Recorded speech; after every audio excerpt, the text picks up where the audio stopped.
Hello বন্ধুরা, আমরা বেশিরভাগই নিম্ন মধ্যবিত্ত পরিবার থেকে বিলং করি। তাই আমাদের ছোট ছোট কিছু আশা, ইচ্ছা আমরা নিজে হাতে গলা টিপে মেরে ফেলি, পূরণ করতে পারি না। সংসার, সন্তান, এদের চাপে, তাই না? দেখো, মনে করো আমাদের একটা খুব শাড়ি বলো বা পোশাক পছন্দ হয়েছে খুব।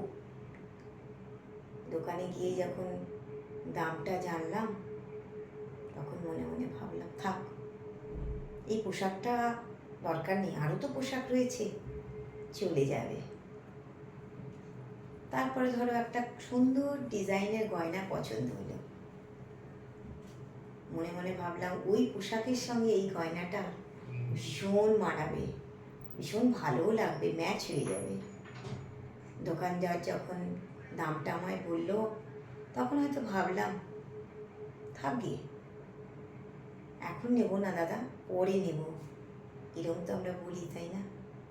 হয়তো কোনো খেতে আমাদের খাবারের খুব ইচ্ছা হলো, তখন আমরা মনে মনে ভাবলাম, এক পিসের যদি দাম এটা হয়, তাহলে আমরা ঘরে এতজন মেম্বার রয়েছি, সকলের তো অনেক টাকা পড়ে যাবে, থাক গিয়ে এই টাকাটা আর খরচা করবো না, এই পরে করব, এই পরে করব করব করতে করতে জীবনের এমন একটা পর্যায়ে এসে আমরা উপনীত হই, যেখানে হাতে টাকা আছে কিন্তু পেটে খিদে নেই, অর্থাৎ ডাইজেস্টিং পাওয়ার আমাদের আর নেই।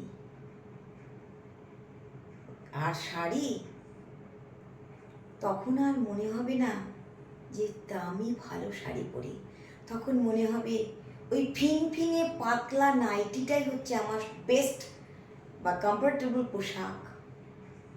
আর গয়না, সে তো সূচের মতন গায়ে বিঁধবে, তাই না? তাহলে কি হলো? আমার শখ আহ্লাদগুলো আমাদের কিছুই ফুলফিল হলো না, তাই না? তাই যতটুকু যার আছে, আমরা কিন্তু ছোট ছোট শখগুলো আমাদের যদি আমরা পূরণ করে নিই, তাহলেই আমাদের কিন্তু জীবনটাও সুন্দর হয়, তাই না? ইচ্ছাটাও পূরণ হয়। অবশ্যই সন্তানকে দেখবো, সন্তানের প্রতি দায়িত্ব কর্তব্য আমাদের আগে পালন করতে হবে, কিন্তু আমাদের তো নিজস্ব কিছু চাওয়া পাওয়া থাকে, কারণ জীবন একটাই, তাই না? এই জীবনে কিছু যদি পূরণই না করতে পারলাম, তাই ছোট ছোট চাওয়া পাওয়াগুলোকে সময় থাকতেই পূরণ করে নেওয়া উচিত আমি বলে মনে মনে করি, তাই না? ধরো অনেক টাকা পয়সা খরচা করে একটা বাড়ি করলাম, অনেক সেগুন কাঠের আমরা ফার্নিচার করলাম, কিন্তু আমাদের শেষ যাত্রা সেই 6 ফুট পাতলা ফিনফিনে খাট বা কারো কারো বাঁশের মাচায়। এই তো আমাদের জীবন।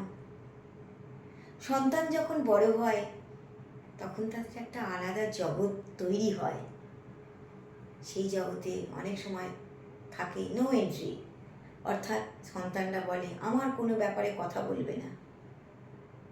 অ আ ক খ বা এবিসিডি একটু আধটু তো পড়াশোনা করেছি, আত্মসম্মানে লাগে তখন, তাই না?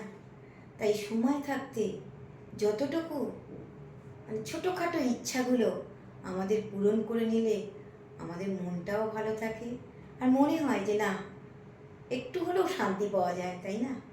ঠিক আছে, কেমন লাগলো আমার ভিডিওটা অবশ্যই বলো। আর সবাইকে বলবো, ছোটোখাটো ইচ্ছাগুলো সময় থাকতে পূরণ করে ফেলো, নালে এমন পর্যায়ে গিয়ে পৌঁছাবে, তখন পয়সা থাকলেও, টাকা থাকলেও আর এই সময় কিন্তু আর থাকবে না। ঠিক আছে, টাটা।